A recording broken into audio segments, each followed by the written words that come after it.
to Roland! He's trash!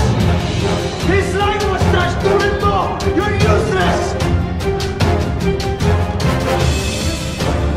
Wishes, tinulungan kita. Pero ginawa mo. Ginamit mo lang ako, pamilya ko, ang GSX at mga kabrad ko para sa pera, sa clout, para makakuha ng mga koneksyon at ito ang gagawin mo sa akin. You're nothing without us. Tapon? Tapon, kaya yung mga patapon para sa'yo, pwede mo! Hindi lang naman